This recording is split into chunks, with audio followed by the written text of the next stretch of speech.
Republican Senator Marsha Blackburn of Tennessee, who has co-sponsored a unanimous resolution last month to end anti-Semitism on our country's college campuses. Senator, let's tackle the money question first. The White House notified Congress last Tuesday about the $320 million worth of specifically precision-guided weapon systems it will send to Israel.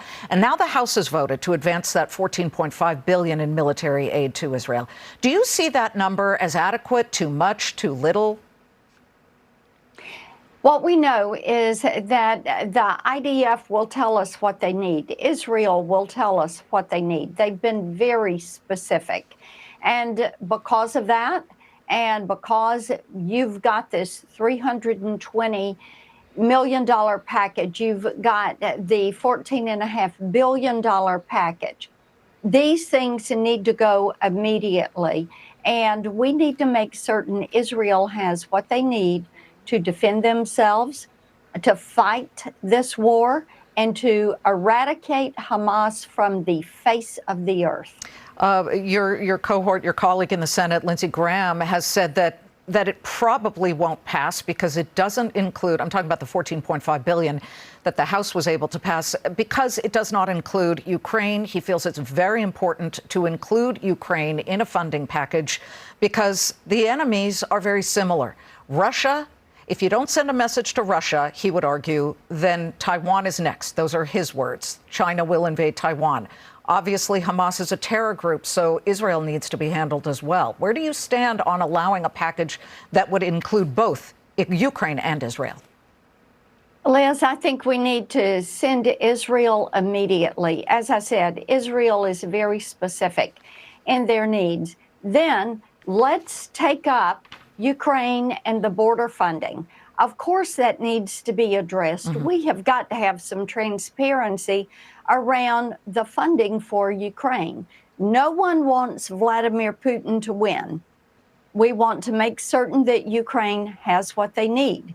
What we need some clarification on is where are things in the pipeline? We have already appropriated, I think it's $75 billion in total in aid, humanitarian, governmental, and military aid for Ukraine. You've got those different buckets.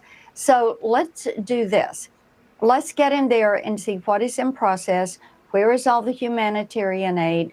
And that is going to take us a little bit longer. Israel needs their money today.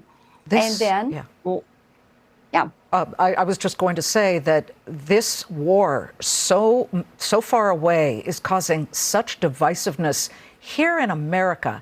You were able to get a bipartisan resolution passed. And of course, you had two Democrats on board, Jackie Rosen of Nevada and Chris Van Hollen of Maryland, with you, along with James Lankford, the Republican from Oklahoma.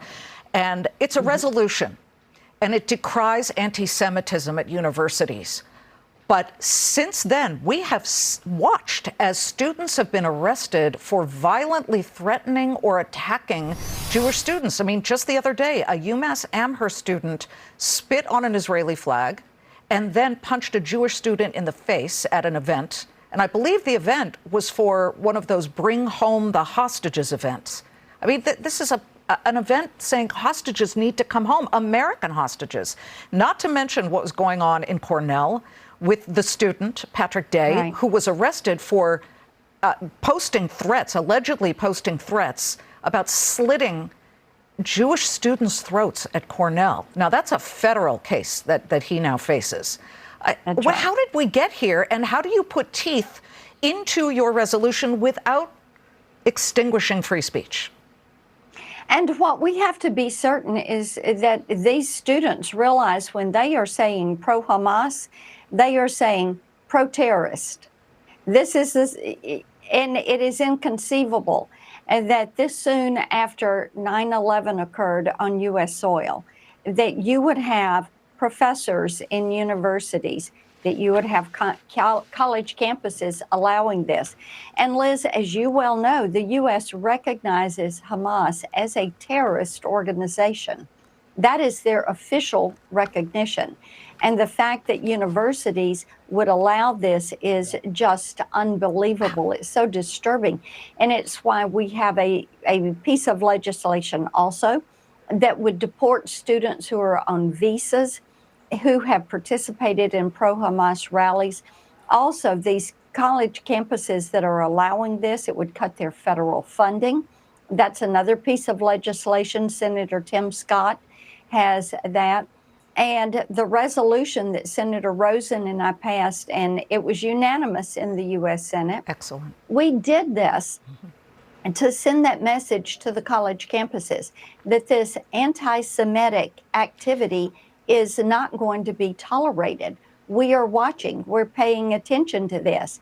And as I said, the follow-ons for that, Senator Rubio's deportation legislation, Senator Scott's defunding legislation, those are steps that the U.S. Senate will take on a bipartisan basis. Let's be clear. When you get a student visa to come to this country, that is a gift. And you have to be vetted initially for whether you have espoused terrorist ideas. That's when you're coming in. But it can also be retroactive. If you are here already on a student visa, because I've looked into the law here, and you start saying, yay, Hamas, that was creative, that was innovative of you to slaughter 1,300 Israeli and foreign civilians and chop people's heads off. It looks to me like it's in the rule books that you could actually deport those students if proven to be true. Let me just then circle this square by saying, how did we get here? And TikTok, I'm not necessarily one of these TikTok bashers, but Scott Galloway, the professor at NYU, said something really interesting on his Pivot podcast. He said, I think after the initial blast zone of drama that we've seen here, we will find out down the road that it was Chinese government trying to use TikTok to divide our people here in the United States. Is there any validity that you see to that? There is validity to that. We've seen them do it before. We've seen them try to do election influencing in this. We see them do societal influencing in this. Indeed, many of the kids, I was talking with a Tennessee mom, and she said, you've got all of these kids that say, I'm pro-Hamas. And they're getting it on TikTok, not realizing that Hamas, as you said, killed all of these Israelis. They've killed Americans. They have taken Israelis and Americans hostage. Their goal is to destroy Israel and to destroy America. And you have got to have adults who are going to say, hey, this is what this really means. Yeah. And you need to be careful about this. I do think it is helpful that now you have so many companies saying, we do not want to hire people who carry these thoughts and who hold these opinions. And I think it's also highlighting the number of terrorists that are coming across the southern border. It all gets looped together, Liz, and people are paying attention to it.